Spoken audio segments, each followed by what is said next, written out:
And there isn't one of us that doesn't want to be someplace else. But this is what we do. Who we are. Live for nothing or die for something.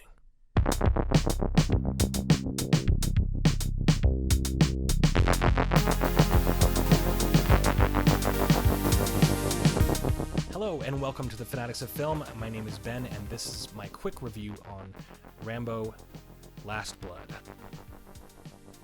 Now there's something really important to recognize here, and that is John Rambo, although in some instances was treated or projected as an idealized, almost superhuman version of what he was originally portrayed, I remain grateful and recognize the weight that the importance of this character has been in its own influence on American society as a whole, and how he shaped my life growing up.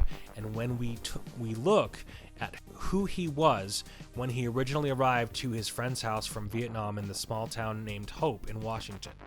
As I rewatched all the Rambo movies, yes, I watched all 4 of them, I was transported into this character's mind, seeing his perspective. Suffering from PTSD, I couldn't refuse the remorse I feel and continuously feel for Vietnam vets, and for any vet for that matter. My grandfather fought in World War II, and I am so grateful for our troops. I am so grateful for their sacrifice. That is what John Rambo did. He sacrificed himself. He sacrificed his brain. And he was a Green Beret, one of the best, one who would do what was necessary to protect, serve, and rescue. Many of these films were centered in on an extraction mission, one that was very dangerous, but for a just cause and for little or no reward. Rambo 5: Last Blood was definitely my least favorite, although it was really fun. I would say that my most favorite were First Blood and Rambo 2008. If you haven't seen, and I'm sure you have, if you're watching this video, I'm sure you've seen Rambo 2008.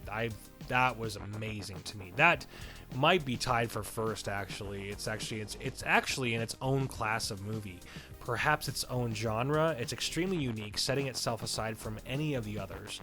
The first act of Rambo Last Blood was set up pretty well. I was slightly reminded of Commando in some moments, while John had been accused of being overprotective of his niece. Of course, she makes a bad decision and ends up being taken. The portrayal of John Rambo was well done, reminding us of who this guy is. He is someone who will always do, or at least try to do, what he is supposed to do to succeed on his mission.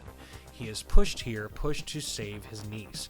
He points out that in Mexico it is difficult to deal with anyone in the law because there tends to be some sway there and some perpetual or continuous infested problem there with at least the law. The predictable part of the story is that you know that his niece will make the bad decision and you know that she will allow herself to be taken and put in harm's way. Her naive qualities are written all over her young face. Someone who might not know what she is getting herself into. And like when you were young, I was, it's like a lot of people are the same when they're younger. John's first attempt to retrieve her is met with severe opposition about what looked to me like 100 men protecting their evil interests, living off the women, and their leader boss guy was kind of cliche, talks about how these women aren't even people to us. Like he literally blatantly says that. So that was definitely, work on the script a little bit there. Could have been, which definitely is how people don't talk. People don't talk like that. I can always smell a horrible script writer, the type of writer who doesn't know how people speak. Granted, there is definitely an amount of cheesiness or corny moments in these movies, and I still think that in general, of course, and that's always goes without saying, the scripts have been pretty good though. I don't know, except for in Rambo 3's like, I think we're getting soft at the end of Rambo, the end of 3. Now I'm just getting into spoilers just a little bit, so that was non-spoiler. Now I'm getting into spoilers. This movie blew its chance to keep the stakes high, although creating a different motivation when the second act finishes. As his niece dies on the road on the way back from the whorehouse, he is torn and realizes that he was too late. Again, if she had been kept alive, there would have been much a better motivation here, and I guess it's a different motivation at the end. So I get why they did that. Then we are just reverted back to clinging onto nostalgia when we see a setting the booby traps montage. Don't get me wrong, the booby traps were one of the most desired and sought out things when I was growing up. Indiana Jones, Commando, so many 80s movies that had these same gimmicks or tropes, if you will. They were fun then, and they were still fun in this one, definitely. The problem is that they showed him setting up the traps instead of us being surprised by the traps right out of the gate, along with the antagonists. I really feel like if he had let them walk into them without us seeing the setup, it would have been much better and much more surprising.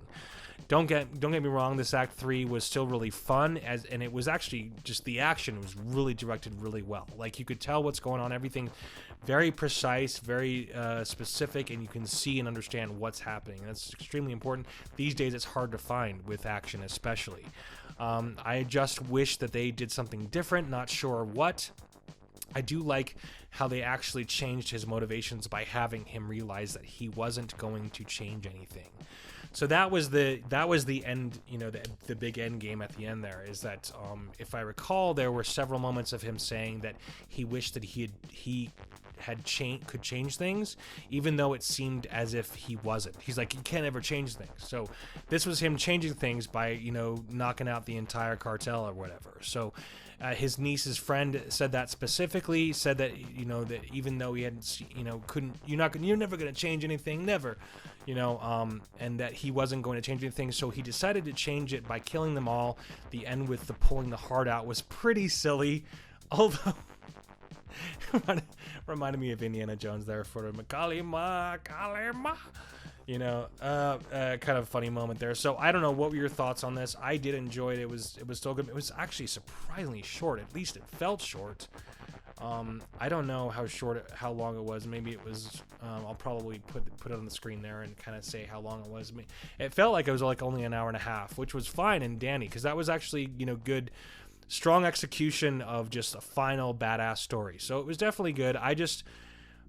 Part of me wanted to see him actually fight on the turf of the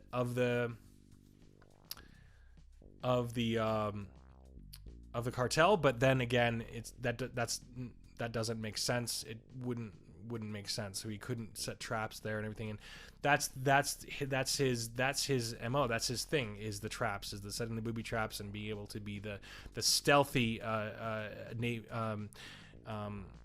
Green Beret that he is. So have you ever met a Green Beret? I never have. I would love to speak with one.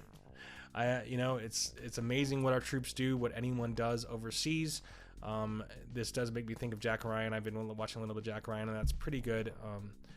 Anyway, what are your thoughts on this? Did you enjoy it? I'm glad it did better. I think it definitely did better than Ad Astra. Ad Astra was just kind of a crazy, weird disappointment.